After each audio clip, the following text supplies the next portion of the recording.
David Owens, music director for First Unitarian Church, Salt Lake City. Hello. A tour de force that began sometime in the 1990s and is continuing well into the second decade or longer of the 21st century. So here we have a farm boy from New Mexico sitting at the piano in Salt Lake City. How did that happen? Well, we moved up here in 1970 due to family circumstances. My younger brother had lost his hearing, and so we moved up here so he could start. Utah had a very progressive school for the deaf, and we moved up here so he could start school when he was 2 years old. And we had, as far as the music connection, we had purchased an old upright piano from the Army-Navy store.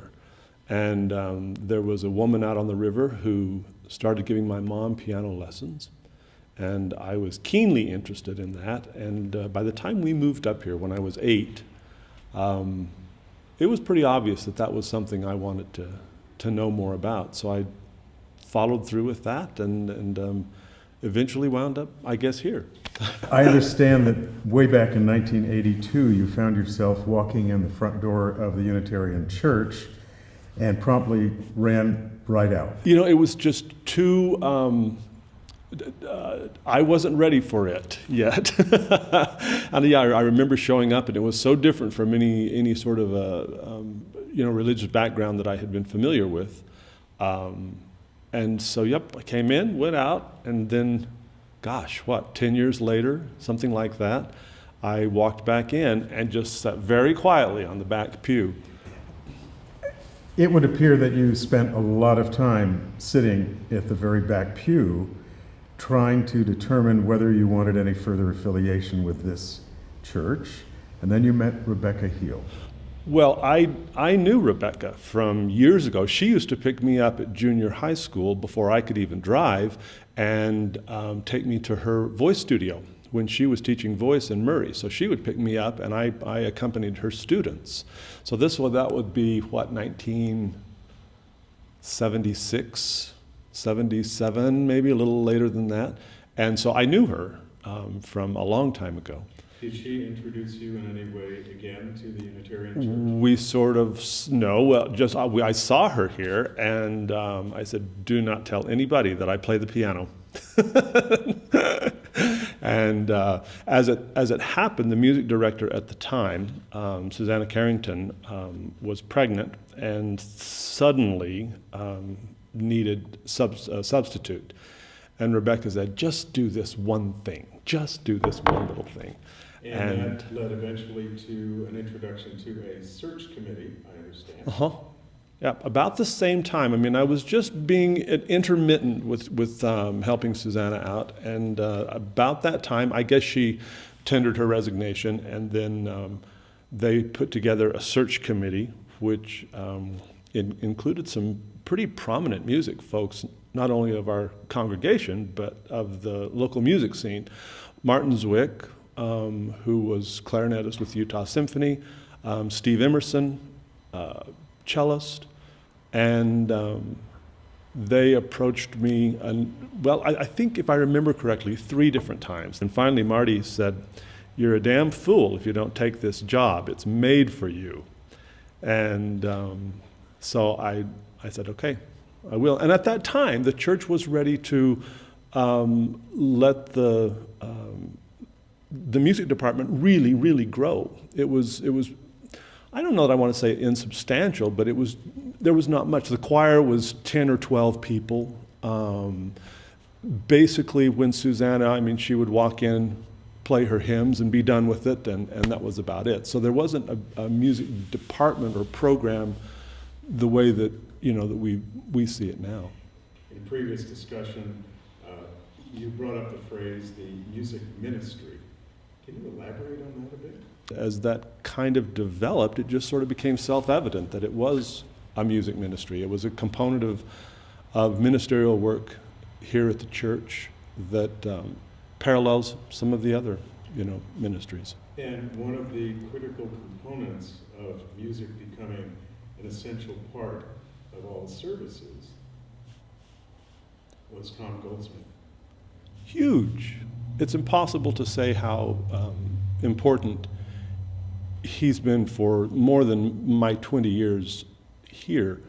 I mean, not only is he an avid fan of music and also pretty well educated, but from the very beginning, there was a tremendous amount of support from him in conceiving of, promoting, executing ideas. It's been my great fortune in life to have worked with a colleague who has been so very supportive. And also we just kind of understand each other's methodologies.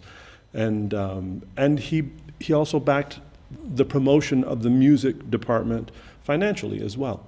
He educated the church over a number of years, basically the finance committee, that if we were going to pull this off, we needed to have the money behind it.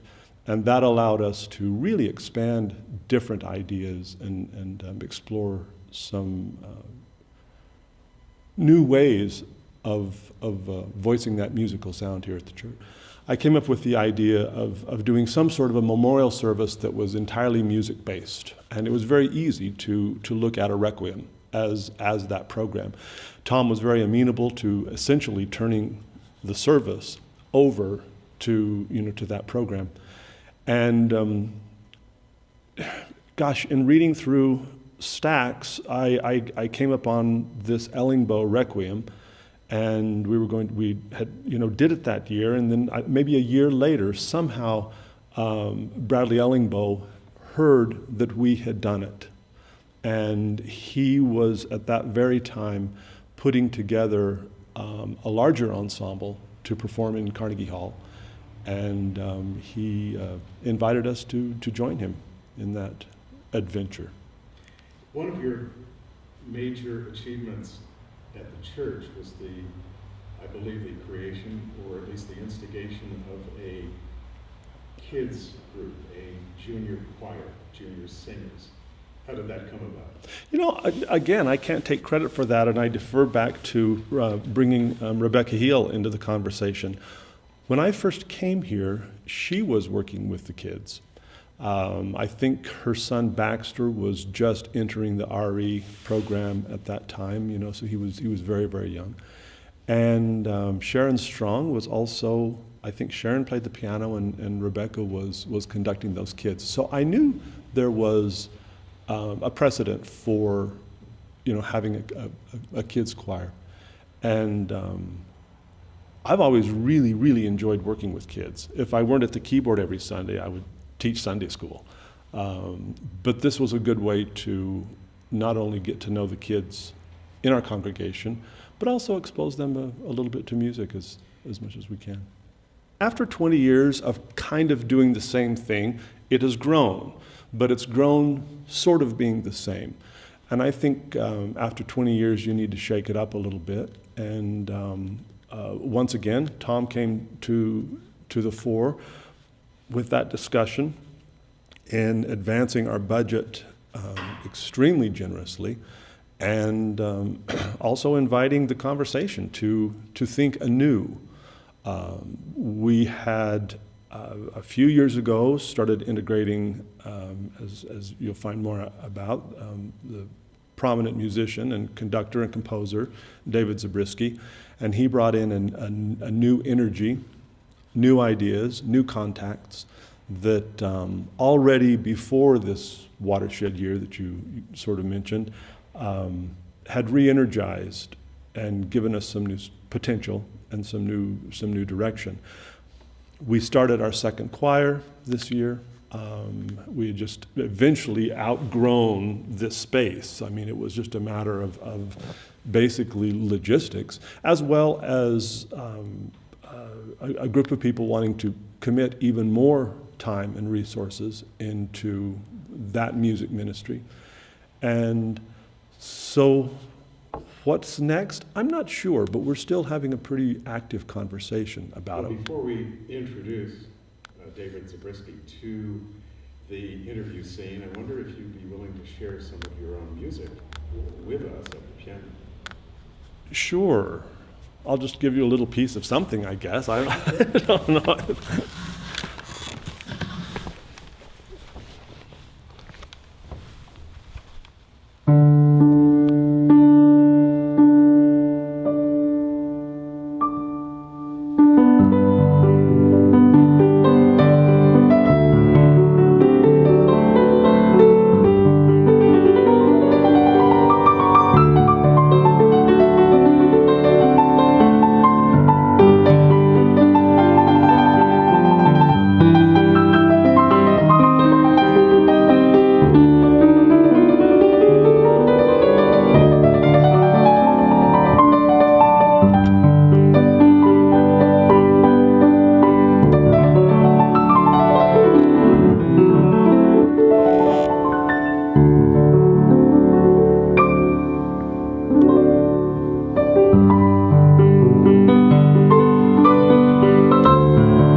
Thanks. David Zabriskie, where are you? David Zabriskie. So, when we were talking earlier to David Owens, we mentioned that 2018 was somewhat of a watershed year, that the music program for First Unitarian Church was undergoing a bit of a revision. After 20 years, it was time to change some things up, and you arrived. Now, how is it that you got involved with First Church? Oh, I've been involved with this church for years. How? How? Should I tell? The funny story is I didn't know Dave. He came up in a service, and we kind of got to know each other a little bit. And then he told me who he was, and of course I knew his name. You know, I mean, he's well known in these parts. And so I went up to Tom and I said, Tom, we've got a new guy here who is a composer. And Tom just kind of rolled his eyes like, oh boy, here's another one, you know. And I said, no, he's really a composer that we might ought to pay attention to. And it didn't take long for you just to be right in the middle. No, it was immediate. Yeah. My journey to this church, from the one that sits down there in the middle of Salt Lake City with the big building, yeah, that one, where I have a show called Savor the World that's been running 20 years, and they still perform it every year. And I went this year and had a great time hearing my music, and every Christmas they perform this musical, so it's been about 20 years now. It started in the year 2000. But my journey here actually to the Unitarian Church really began in 2008. And in 2008, I walked into my bishop's office and said, here's my recommend. I'm done. I don't agree with the Mormon Church on their stance on Proposition 8 and what they're doing and on gay rights. And said, here you go. He thought I was going to be gone a couple of months. Of course, it wasn't a couple of months. It was a long time. So I took a break from all religion for, it was probably almost a year and a half, 2 years. Then I went to the Episcopal Church, I went to First Pres, I went to MCC, I went to a bunch of different religions, and I was telling a friend of mine about it, and he says, hey, you really ought to go to the Unitarian Church. I said, okay, great, I'll go check it out. So I walked into this building, I think it was 2010. Is that right? Walked into this building, immediately felt at home. I think two things. One, I knew it was a safe place, and I'll get to that in a second.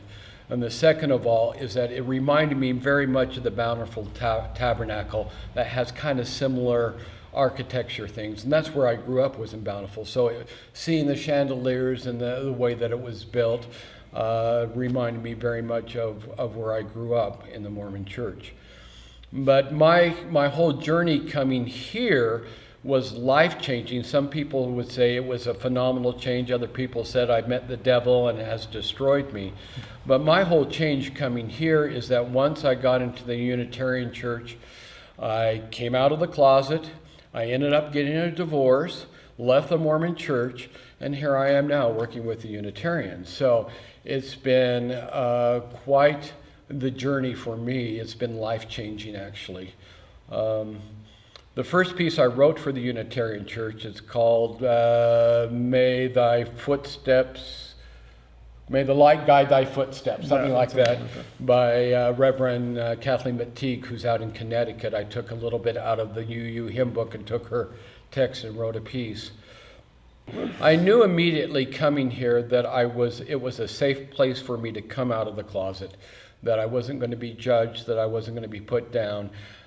There's no dogma in the Unitarian Church, so I didn't have to worry about heaven and hell and all that stuff. So it was a good place for me to be.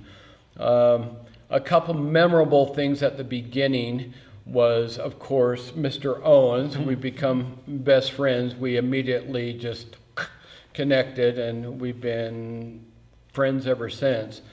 You were asking him about one of his pieces that he's done here.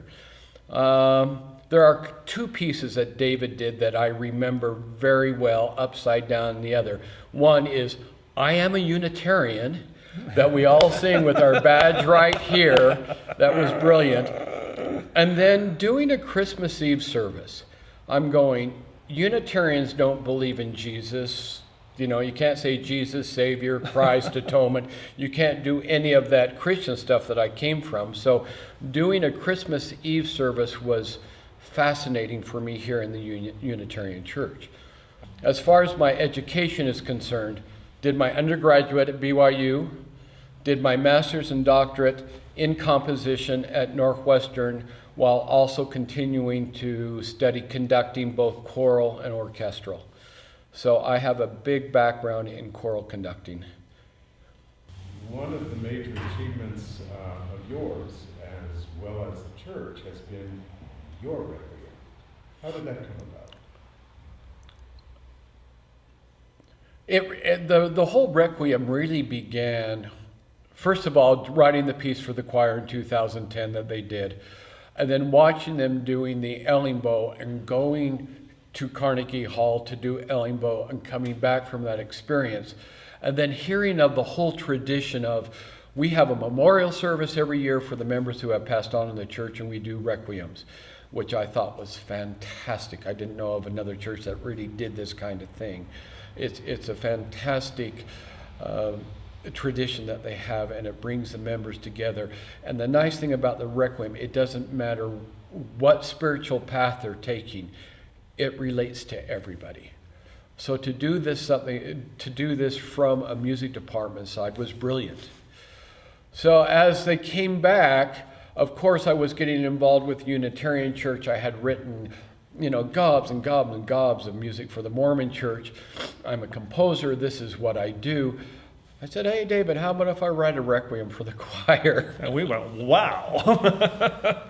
So I started in the fall of that year of 2010, and we performed it in February of, I think it was February. No, was it that early? Yes, it was. It may have been. We were just still doing It them was early, still though, early. So 2011. So we did 2011. I brought in Kathleen Cahill, a member of the congregation here, phenomenal writer, and had her write a couple of the text in English, because I wanted to do a mixture of both English and Latin. And I really wanted to end the piece with a Sarah Teasdale poem that I had found that is just beautiful. So that all came together. I took her ideas, her poetry, the Latin text from the Catholic Mass, the Requiem Mass, picked and chose the pieces that I wanted, and went to town writing. and decided to write a piece that included saxophone and alto solo, which is very rare in a Yeah. requiem. Yeah, yeah. But I mean, I think that's one of the things that intrigues both of us is the latitude with which we can approach music at this church, and it's terribly invigorating and inspiring, right? To have that kind of latitude and creativity, we really do get to explore all facets of Anything. our musical expression, which is a wonderful thing. But one thing that I think has promoted kind of a galvanizing effect to our church is the longevity of Tom being here, his unwavering support in the music department, and again, some sort of just synergistic response with this congregation. I think we're blessed here at this church in that regard.